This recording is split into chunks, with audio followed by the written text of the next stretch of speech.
Hi folks, how you doing? RussellTrueResults303.com. Check out the website, link in the description box. Mind, body, spirit, fitness coming at you today with mental fitness. What can we do to change our mentality and our thinking? Because this is going to be a big thing in our lives. We need to be able to think properly, conversate properly, and everything's going to fall into place from there. But it all comes from the mind first, right? We've got to have our mind correct before we can even see the world correctly, right? So my first thing I'm going to go with is, this kind of falls into that category of I think, therefore I am, or I can kind of manifest my own destiny.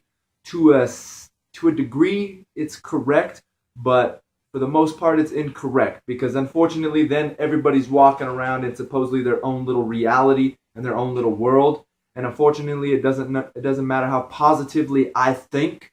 If I step out that door into the real world, the downfall of everybody can create their own reality is there might be some crazy person out there just waiting to kill somebody, right? So it doesn't matter how positive I think. If there's a person out there that his own reality is disorder, doesn't matter what I think.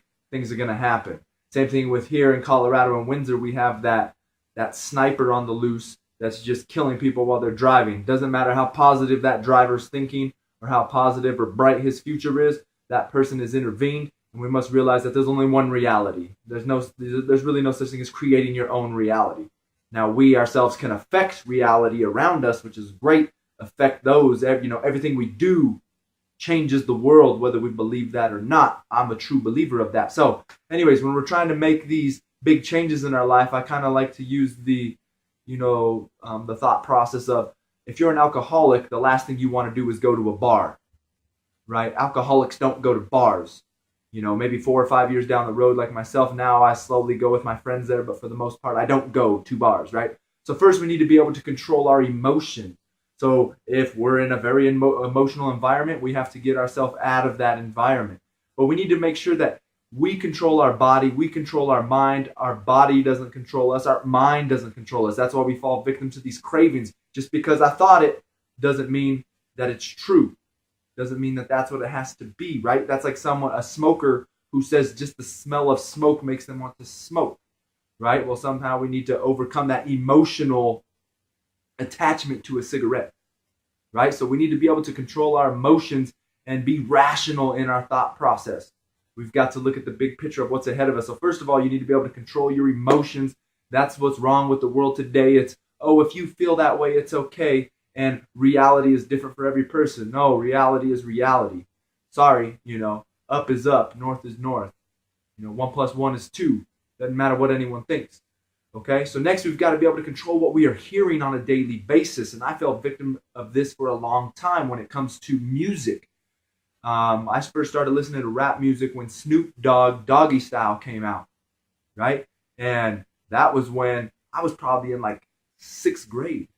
I was listening to a lot of profanity at 6th grade, and I didn't start to reconnect and change my thinking until 3 or 4 years ago. So I was 30 years old. So we've got to be able that we're getting this negativity and this bad language out, and that's something with me. I'm trying to work on my profanity and being able to speak better, and listening to that garbage really isn't going to do anything to help me. So I've turned more towards Christian rap, positive music that's going to put me in a positive mood and uplift me. And then if I'm not listening to music, I'm going ebooks, podcasts. Sorry, I had to jump out there for a second. Like I said, I go ebooks, podcasts, and talk radio. You've got to ease into it. Talk radio can be a difficult one because there's still a lot of negativity. But here's all the ebooks I just purchased, right? I've got this one, this one, this one. And all these ones, for my case, are spirituality. So all those are spirituality, Catholicism. So, but like I said, I've got all these right here. And I've got like 7 or 8 more that I purchased like a couple months ago.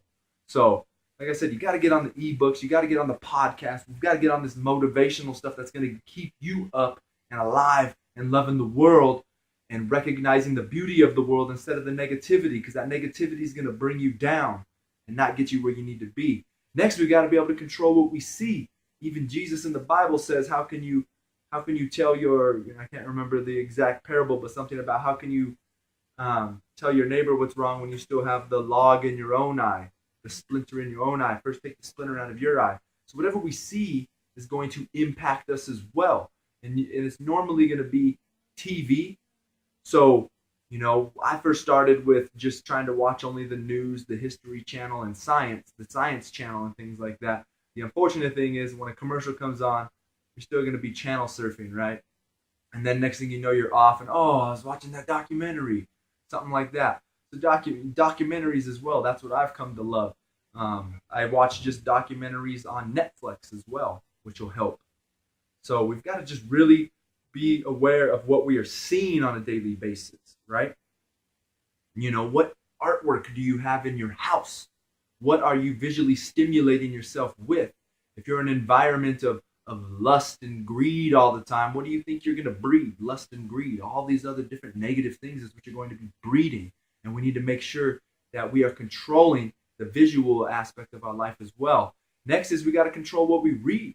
Let's put away these magazines and, these gossip magazines and whatever other, junk is out there. Let's start. And in my opinion, we've got to go with nonfiction. Stay away from fiction, fairy tales, things like that. You can get, of course, there's hidden meanings in these things and everything like that. But we need to stick with reality and real stuff, and something that you are learning from.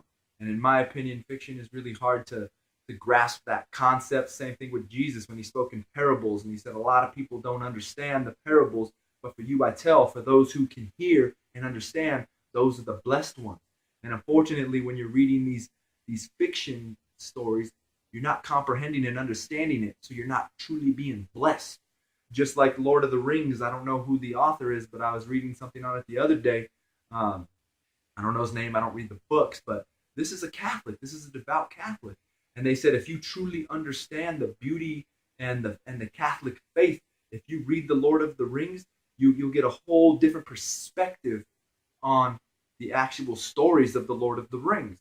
Like I said, I don't watch the movies, I don't read them. Like I said, I don't even know who the author is, but you're able to truly grasp the concepts of these movies if you are coming from a Catholic perspective. So, like I said, we've got to get our mind right. It all starts with us. And once we're able to get ourselves right, then people will just notice and see the change in our lives and wondering what we are doing to be better human beings and help those around us. Because that's what this is about, right? It's a self-improvement movement.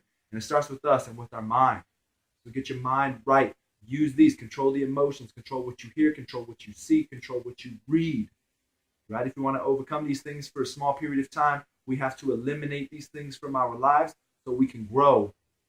And people are going to see it. And people are going to understand. People are going to want to learn from you and get to know you because you're going to add great value to their life. All right? And that's what it's about. So once again, thank you for watching. Subscribe to the channel. Share and like these videos.